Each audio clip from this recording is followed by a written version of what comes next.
Hello friends, WhatsApp പുതിയൊരു വീഡിയോയിലേക്ക് എല്ലാവർക്കും സ്വാഗതം. അപ്പോൾ നമ്മളൊരു കരിമ്പുലീനെ വീട്ടിലേക്ക് കൊണ്ടുവന്നിട്ടുണ്ടായിരുന്നു. ഈ ഒരു മുതലാണത്.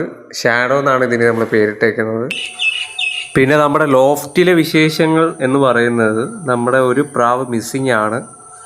നമ്മുടെ കയ്യിലുണ്ടായിരുന്ന ഒരു മെയില് പ്രാവ്, സ്പാരോ എന്ന് പറഞ്ഞിട്ടൊരു തൂവെള്ള കളർ പ്രാവ് ഉണ്ടായിരുന്നു, വൈറ്റ്. അപ്പോൾ അതാണ് മിസ്സിങ് ആയിട്ടുള്ളത്. പിന്നെ ഈ മിസ്സായ പ്രാവ് തിരിച്ച് നമ്മുടെ ലോഫ്റ്റിലെത്താൻ അധിക സമയമൊന്നും വേണ്ട. അതിനെ ലോക്കാക്കിയവർ അതിൻ്റെ റബ്ബർ അഴിക്കുന്ന സമയം തീർച്ചയായും അത് നമ്മുടെ ലോഫ്റ്റിൽ തിരിച്ചു വരും. പിന്നെ നമ്മുടെ സബ്ജപ്രാവ് വീണ്ടും എഗ്ഗ് ചെയ്തിട്ടുണ്ടായിരുന്നു. ആ എഗ്ഗ് ഹാച്ചായിട്ട് ഇപ്പോൾ കുഞ്ഞുങ്ങൾ സെറ്റായിട്ട് ഇരിപ്പുണ്ട്. അപ്പോൾ അതിൻ്റെ അപ്ഡേഷനും കാര്യങ്ങളും നമ്മൾ വേറൊരു വീഡിയോയിൽ ചെയ്യുന്നതായിരിക്കും. പിന്നെ നമ്മളൊരു കമൻറ്റിന് റിയാക്ട് ചെയ്യുമെന്ന് പറഞ്ഞിട്ടുണ്ടായിരുന്നു. ആ കമൻറ്റിന് റിയാക്ട് ചെയ്യുന്നതിൻ്റെ വീഡിയോ നമ്മൾ ഉടനെ തന്നെ പോസ്റ്റ് ചെയ്യുന്നതായിരിക്കും. പിന്നെ നമ്മുടെ കയ്യിലൊരു പരുന്തുണ്ടായിരുന്നു. അതൊരു പരിക്ക് പറ്റിയിട്ട് നമുക്ക് കിട്ടിയതായിരുന്നു. അത് അത്യാവശ്യം ഫുഡൊക്കെ അടിച്ച് സെറ്റായി അത് പറന്ന് പോകാനുള്ള ഒരു സ്റ്റേജ് എത്തിക്കഴിഞ്ഞപ്പോഴത്തേക്ക് അതിനെ നമ്മൾ റിലീസാക്കിയിട്ടുണ്ട്. അതിനെ നമ്മൾ കൂട്ടിലൊന്നും അടച്ചിട്ടില്ലായിരുന്നു. അതിനെ ഓപ്പൺ ടെറസിലായിരുന്നു ഇട്ടിരുന്നത്. അപ്പോൾ അത് സേഫായി അത് പറന്ന് പോയിട്ടുണ്ട്. അത് ഓക്കെ ആയിട്ടുണ്ട്. അതിൻ്റെ ഒരു വീഡിയോ നമ്മൾ, അതായത് ആ പരുന്ത് പറന്ന് പോയെങ്കിലും നമ്മുടെ ലോഫ്റ്റിൽ ഇടയ്ക്കിടയ്ക്ക് അത് വരാറുണ്ട്. അതിൻ്റെ വീഡിയോ ഞാൻ ഇടയ്ക്ക് സമയം കിട്ടുമ്പോൾ ഞാൻ അത് പോസ്റ്റ് ചെയ്യുന്നതായിരിക്കും.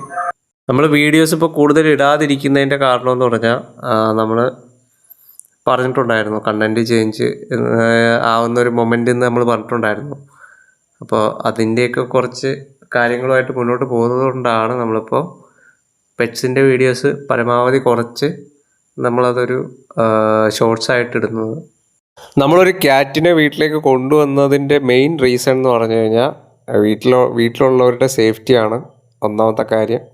ഒന്ന് എലി ശല്യം, പിന്നെ ഇഴജന്തുക്കൾ, ഈ പാമ്പ്, വിഷം കൂടിയ 360 എന്നൊക്കെ അറിയപ്പെടുന്ന അണലി, അതുപോലുള്ള ഐറ്റംസ് ഒക്കെ നമുക്ക് ചുറ്റും പരിസരങ്ങളിലും രാത്രിയൊക്കെ നമ്മുടെ വീട്ടിൽ വന്ന് കയറാനുള്ള സാധ്യത കൂടുതലാണ്.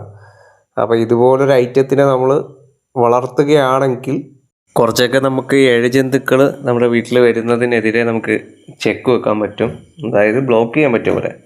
അപ്പോൾ ഒരു ഡോഗും ഒരു ക്യാറ്റും എപ്പോഴും നമ്മുടെ വീട്ടിൽ ഉണ്ടായിരിക്കും നല്ലതാണ്.